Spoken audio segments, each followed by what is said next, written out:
Hilary, good morning. Good morning. In our work together at Mainstay, I loved your thoughts on a more strategic approach to customer success. You had this idea of asking your team to regularly go back up to the balcony to survey campus partner priorities and opportunities. I'd love for you to unpack that a little bit more for our audience, just starting with what does that mean for you? Yeah, Go back up to the balcony. yeah, for sure. I think, in the way that I think about going back up to the balcony, it's really looking at the holistic approach of our partnerships. And so what I mean by that is really taking that 10,000 foot view, and essentially looking across the partnership, across all functions of the partnership, that are applicable, to really understand what are the goals, what are their outcomes that they're driving for, and what is that mission, right? And then how does that relate back to the work that we are doing with the partnership as well? And so, I think for me, and in the way I think about this for my team, is that we want to take that approach where we are able to ensure that we are aligned to our partner and what they are looking to achieve for the year, for the upcoming events. Cool. And say more about then, we set yearly goals, but then we want kind of a structured, regular check-in that is more strategic, it sounds like, and proactive rather than tactical and reactive. So, what are actually the mechanics of getting to that more strategic, regular check-in call? Yeah, one thing that we really focus on is in setting up the partnership, we put together a success plan with our partners. And really the goal of that is to outline what are the project objectives and goals overall, aligned to their organization, what are the challenges that they're facing, and then what are those student populations that they are looking to impact as well? And we align that to the levers for success that we know that have historically been leading indicators to help with our partners. And so as part of that process, we then keep that document alive. And so we meet with our partners on a minimum 3 times a year to do a strategic program review. And so as part of that review, we bring that success plan back to life each time to revisit with them to ensure, A, are we still aligned in these objectives and goals? And B, if there are some updates or changes, let's talk about it and make sure that we build that in too, so that we are consistently running at the same outcomes that are most important to the partner at that time. And so that's how we regularly engage with them. Some partners we meet with on a monthly basis too, based off of the type of service model that we have with them. And so it could be more of a mini check-in that we do with them on a regular basis, where we're speaking to metrics aligned to the success plan goals as well. And is it actually called a success plan? It is, yeah. It's actually called a success plan. This over this past year, I've been kind of new to the SaaS industry, and so I think this is a pretty regular term that's used within the industry. And so, it's really a great way to find that common ground with your partnership, especially from the initial onboarding, because you want to keep that alignment of why did they even purchase your product to begin with, right? What were they trying to solve for? And so this is a great way to ensure that we're keeping that open line of communication alive. And so who actually, some people, success plan, account plan, I think is the more traditional word for that. But success plan, I like, sounds a lot better than account plan, right? For forward looking and more positive. Who actually works on that document? Is it like collaborative between you and the sales team, between you and the customer? Do they all add to that? Yeah, so really, essentially what we do is we're coming into the partnership and the relationship even before they have officially signed the contract, so that we get an engagement with them and we ride along with sales at that point to make sure that we understand, who are the folks we want to stay engaged with, and what were the reasons and the goals that they were originally looking to solve for in the partnership. So initially there is some alignment to sales to make sure that we understand why they purchased our product and what are we helping them solve for.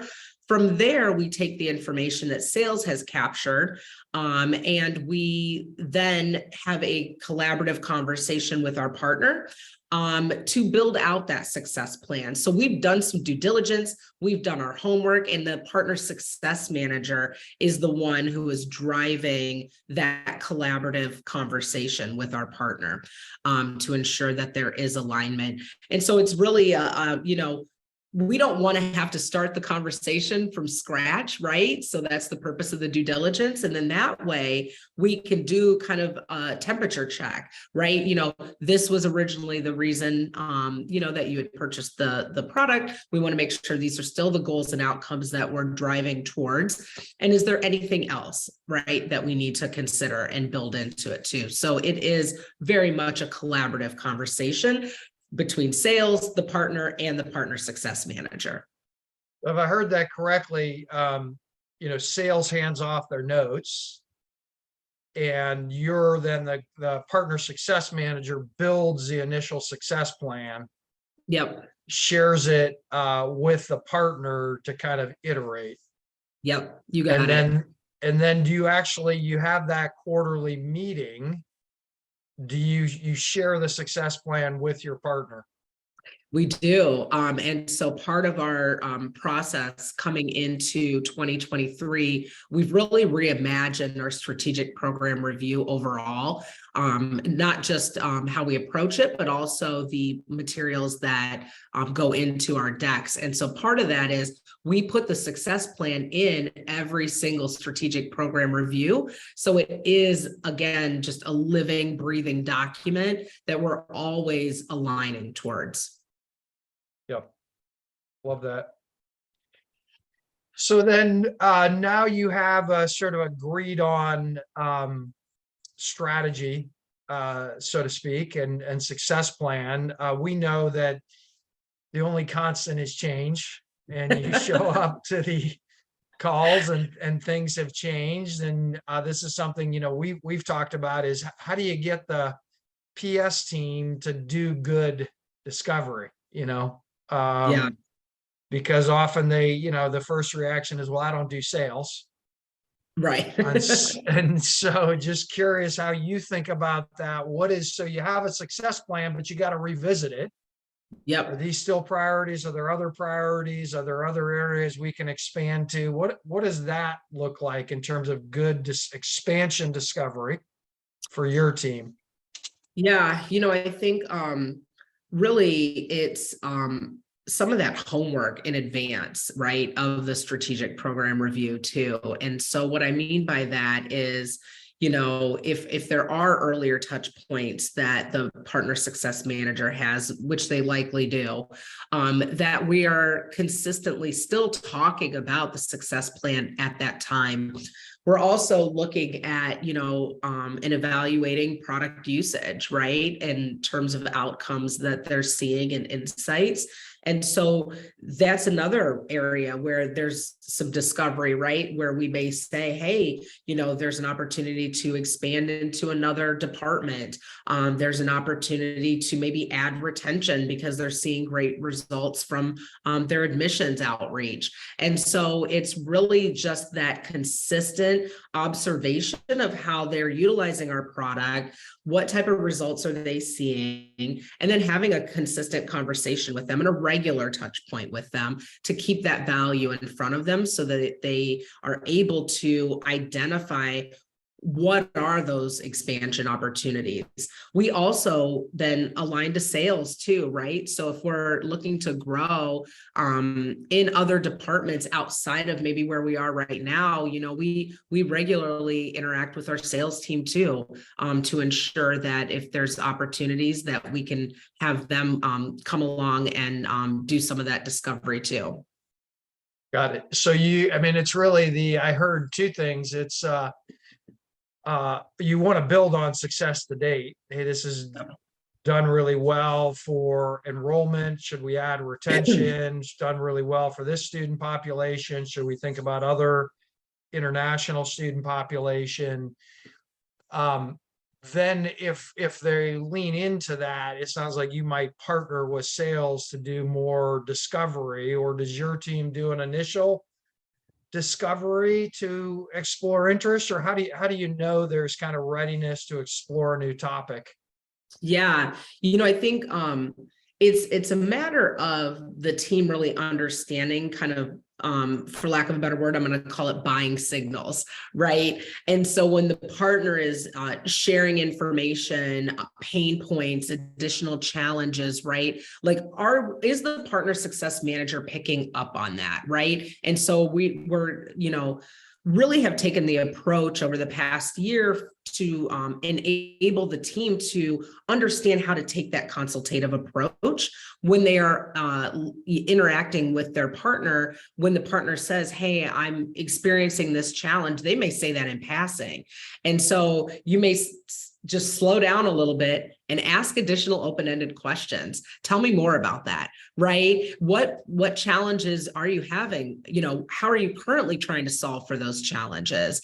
And so really we are teaching them to have that additional consultative hat on so that they can ask those discovery questions on what those pain points are, because a lot of times it's not explicit in how they're sharing that information with us, right? It's implied. And so how do I unpack that implicit information that the partner's sharing to then turn that into a conversation that could lead to expansion or growth? Awesome. And so really the discovery in this case, it sounds like it's responding to signals. Yep. As you've said, and it's buying signals. I mean, buying comes from pain. And so it might be responding to pain or additional challenge signals as sort of the PS team's member. And then to be a little bit more consultative around that pain or additional challenge. Tell me more. What you're working there, what's working, what's not working. If there's engagement around there, then they might invite, hey, could we bring your sales team member, your partner team member back into the conversation to explore that further? Is that kind of how that sounds? Yep. Yeah. It's an expansion that's outside of the current department that we're working with. That's really when we bring sales in. If it's going to be a completely more labor intensive motion, that's when we really want to engage our sales team. If it's something that's more of an upsell within a department we're already working with, then we'll typically continue to foster that opportunity. Cool. How do you think about, a perennial issue across all PS or CS teams is, hey, how do I get the economic buyer back? Provost signed off, but they're not interested in coming back. What are your tips and tricks around that? Yeah, I think for me, there's two things. It is one, continuing to keep our sales team member involved in the partnership.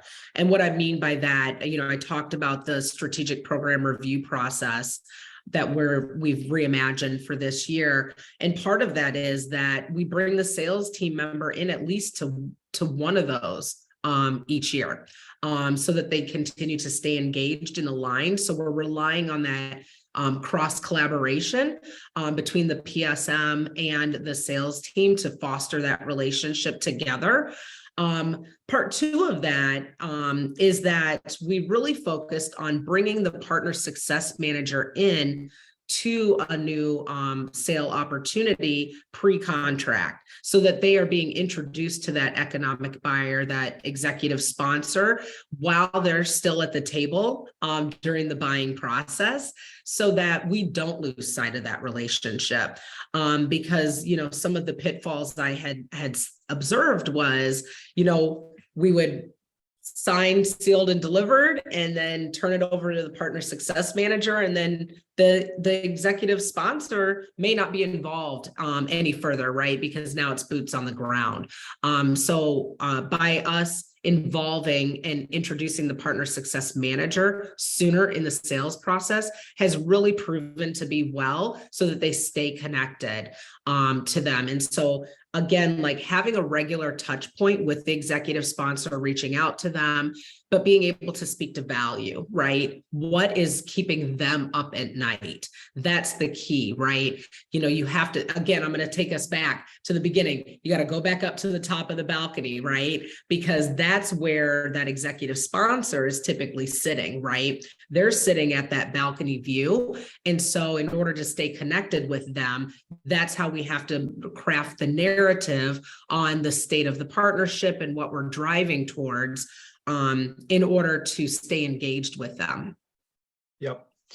And so I love the idea of your team getting involved even as the thing, as it's closing, because you can, as you say, build a relationship. It's not just this email comes across, not just the salesperson. It's like, hey, no, we were on the phone together, and I actually, Yep. I'm sharing over our success plan that includes 2 nuggets you shared. I'm just making that up in our closing on why you're doing this. So that's very clever. On speaking to value, you know, sometimes people will talk about coming back to the business case, or coming, you know, the economic case, or coming back to, hey, if you, Provost, will share some benchmarks, either internal or external benchmarks, or we'll share a story about another similar campus, just so it's like not about, they recognize it's not about just implementing, but this is about coming back to their success plan. Are there any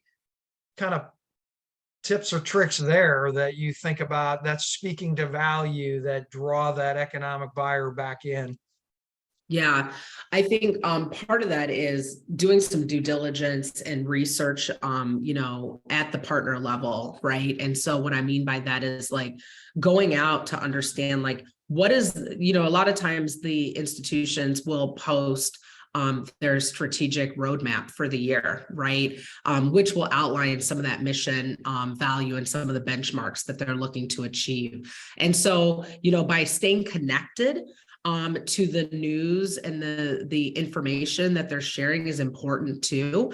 But, you know, really asking the question around the benchmarks, right? You know, in terms of what they are looking to achieve is extremely important, because, you know, a lot of times they want to know, well, how do I compare to an institution of similar size, right? And so it's important, not only do we understand what is the benchmark goal for that outcome or metric, but also what is the average of that metric within that partner segmentation too, because that's important to them as well. We know that, you know, institutions love to stay connected to their peers, to know that how they're performing as well, and especially ones that are obviously utilizing our, you know, platform too. Very last question. Tips and tricks around challenging renewals. Yeah, that challenging renewals, that's a tough one for sure.